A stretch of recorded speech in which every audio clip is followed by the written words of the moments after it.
दुनिया माया को भी अच्छी तरह से नहीं चाहती है। परमात्मा की खोज करना तो दूर, जिस मायावी दुनिया में हम रह रहे हैं, इस मायावी जगत का कारण रूप क्या है किसी को नहीं मालूम। पेड़ काली किन देखी नहीं, सब रहे छाया में उलझाए।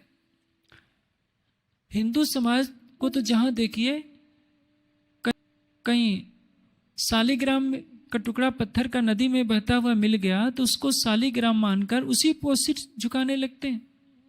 घर के आगे ईंट से चबूतरा बना लेते हैं और कहते हैं कि यह हमारा घर का देवता है, उसी को मेवा मिष्ठान खिलाने लगते हैं। कहीं मजार देख ले, उस मजार में क्या होता है? हड्डी ही तो होती है, लेकिन उस मजार को भी पर भी सिर पटकने लगे, वृक्षों को सिर नमाने लगे, तालाबों की पूजा करने लगे, नदियों की पूजा करने लगे। लेकिन जिसने सारी सृष्टि को बनाया है उससे मुख मोड़ लिया। गीता कहती है ईश्वर सर्वभूतानाम हृदय देशे तिष्ठति अर्जुन। परमात्मा हृदय मंदिर में बसता है। अभी आपने कीर्तन सुना था थोड़ी देर पहले, आओ जी वाला मारे घेर, आओ जी वाला, मेरे आराध्य, मेरे प्राणेश, मेरे हृदय मंदिर में आइए। कितनी मधुर प्रार्थना है उस अक्षरातीत से कि आप मुझे रोते हुए छोड़ करके चले गए। आपके ज्ञान के प्रकाश से मैं जागृत तो हो गई हूं, लेकिन आप मुझे दिखाई क्यों नहीं दे रहे हो? विरह में मेरी आत्मा आपको पुकार रही है कि मेरे सामने आओ, इसी क्षण आ जाओ। कितनी प्रेम भरी प्रार्थना बिनती अक्षरातीत के चरणों में की गई है, आओ जी वाला मारे घेर। लेकिन दुनिया उस अक्षरातीत को प्रियतम नहीं मानती। दुनिया किसको प्रियतम मानती है? पत्थरों को। एक कारीगर पत्थरों को तराशता है, महापुरुषों की मूर्तियां बना देता है। एक कर्मकांडी व्यक्ति झूठे मंत्र उच्चारण करता है कि प्राणा इत यह आगंछंत, प्राण इस मूर्ति में प्रवेश करें, और उसको नाम रख दिया जाता है प्राण प्रतिष्ठा। जिस मंत्र के बोलने से मूर्ति में प्राण चले जाते हैं, तो उसी मंत्र को बोलकर मरे हुए व्यक्ति को जिंदा क्यों नहीं कर लिया जाता? लेकिन सारा हिंदू समाज पत्थर में प्राण भरता है।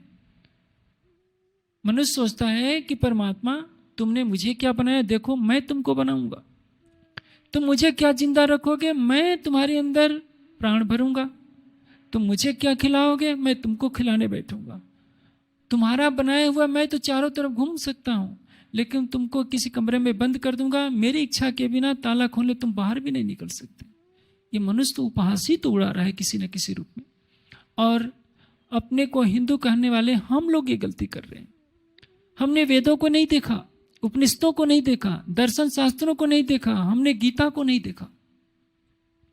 हमने मनमानी कल्पनाओं के आधार पर तरह तरह के मत पंथ गढ़ लिए।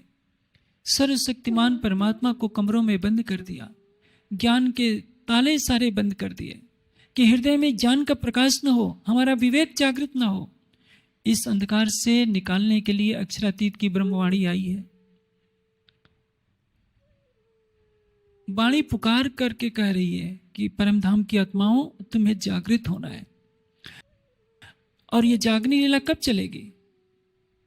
जब विजया अभिनंद बुद्ध निष्कलंक स्वरूप का प्रकटन होगा।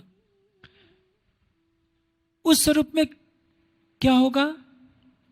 अक्षरातीत के ज्ञान की शक्ति रहेगी, जिसको कतेब की भाषा में अस्राफिल कहा गया है। तो हिंदू धर्म ग्रंथ में जिसको जागृत बुद्धि कहा जाता है।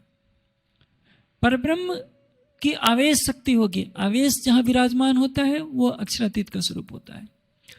परब्रह्म की हलादनी शक्ति श्यामा जी होगी, और उनके आदेश की शक्ति होगी, जिसको जोश की शक्ति कहते हैं। जागृत बुद्धि की शक्ति, आदेश की शक्ति आवेश के रूप में होगी, जोश की शक्ति होगी, जिसके द्वारा सारे कार्य संपादित होते हैं।